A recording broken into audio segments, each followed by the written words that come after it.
बाबा, काल अजितदादा एका कार्यक्रमात बोलले की मला जर ऑफर दिली असती तर मी पूर्ण पक्षच घेऊन आलो असतो मुख्यमंत्रीपदाचा. काल जे आमचे नेते राष्ट्रीय अध्यक्ष अजितदादा पवार, डेप्टी CM महाराष्ट्र सरकार, त्यांनी जे बोललं ते खरंच आहे.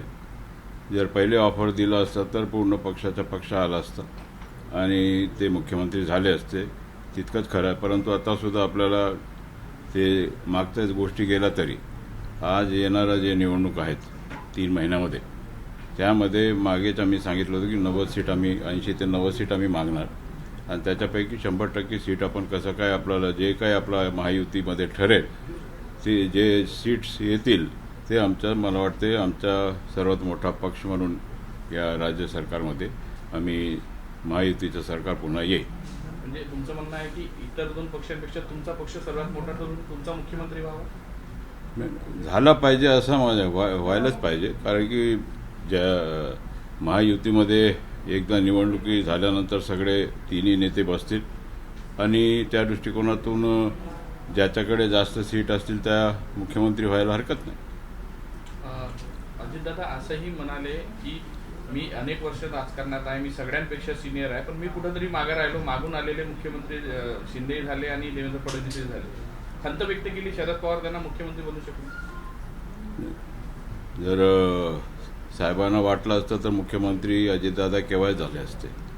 परंतु त्यांना कुठेतरी फार मोठा राजकीय दृष्टिकोनातून डावलण्याचा प्रयत्न साहेबांनी केलेला आहे. तितकं खरं आहे. आपण पाहतो की इतकं सतत आपण राष्ट्रवादीचे जास्त जागा असल्यानंतर सुद्धा आपण काँग्रेसला मुख्यमंत्रीपद दिला होता आणि त्या दृष्टिकोनातून कुठेतरी दादांना डावलण्याचा प्रयत्न घरातूनच झाला होता आणि त्या दृष्टिकोनातून त्यांना खंत व्यक्त केलं ते काही खोटं नाही आहे.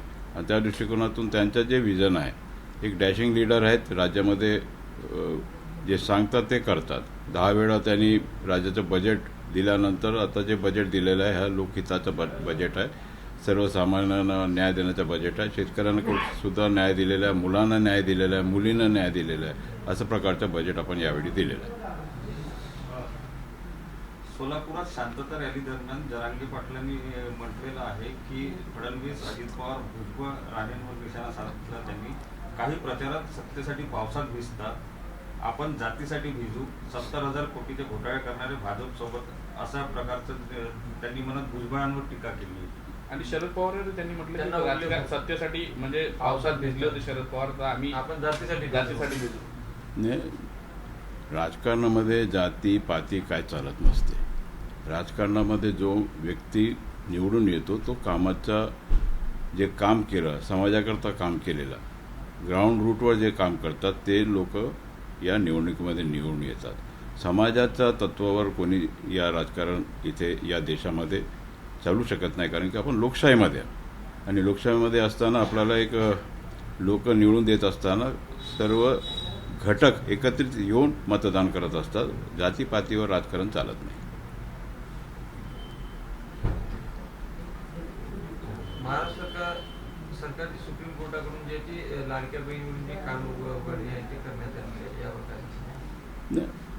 पहा, हे बजेट राज्य सरकारचं बजेट आहे आणि राज्याला धोरणात्मक निर्णय घेण्याचा अधिकार आहे आणि त्या दृष्टिकोनातून जे आमचा निधी आहे, आमच्याकडे जे निधी उपलब्ध आहे ते लोकांच्या हिताकरता खर्च झाला पाहिजे. फक्त पगारावर खर्च न होता लोकांच्या हिताकरता लोकांना कुठेतरी न्याय देण्याच्या भूमिका झाला पाहिजे.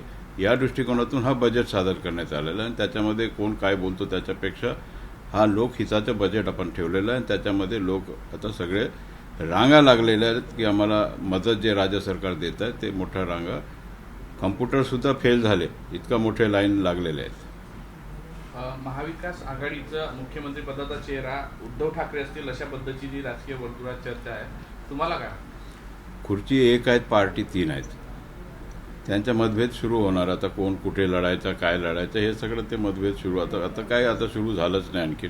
त्यांचं सीट वाटप, त्यांनी 90 सीट काहीतरी वाटलेलं आहे असं मी ऐकतो. परंतु जेव्हा हे वाटप होईल, कोण कुठे लढायचा, काय लढायचा, तिथून त्यांचा कार्यक्रम सुरू होईल. असं काही नाही की आता जे एक खासदार निवडून आलेला पार्टी ते नंतर आता आपण डबल आकड्यामध्ये आले असं मला वाटते. पण ते आता ते आज 90 सीट पाहिजे म्हणून म्हणतात. आता पुढे खुर्ची 1, नेते 3.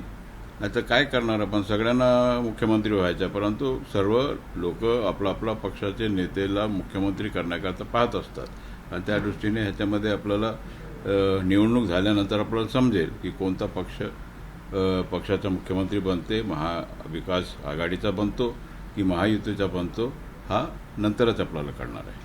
हिंमत असेल तर बांगलादेशमधील हिंदूंवरील हल्ले रोखून दाखवा असा उद्धव ठाकरे नाही, उद्धवजी ठाकरे हे आपले सामाजिक राजकीय दृष्टिकोनातून ते हे गोष्टी बोललेल्या आहेत. आपण भारत देशामध्ये आहोत. हिंमत असेल तर भारत देशामध्ये कोणीतरी पाय ठेवलं तर आम्ही दाखवू काय करता येईल भारताला.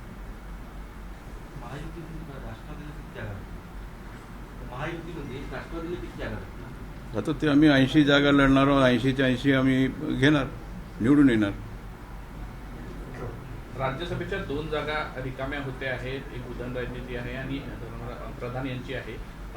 अजित पवार गटाला ती एक जागा हे मिळू शकते अशी चर्चा आहे. तुम्ही मागणी करणार आहेत की काही बोलणं सुरू आहे त्यात? नाही, आम्ही काय बोलणार नाही याच्यामध्ये, कारण की 2 जागा आहेत. तिथे काय नेते लोक निर्णय घेतील, त्यांनी जे निर्देश देतील त्याप्रमाणे मग मतदान करणार. एबीपी माझा, उघडा डोळे बघा नीट.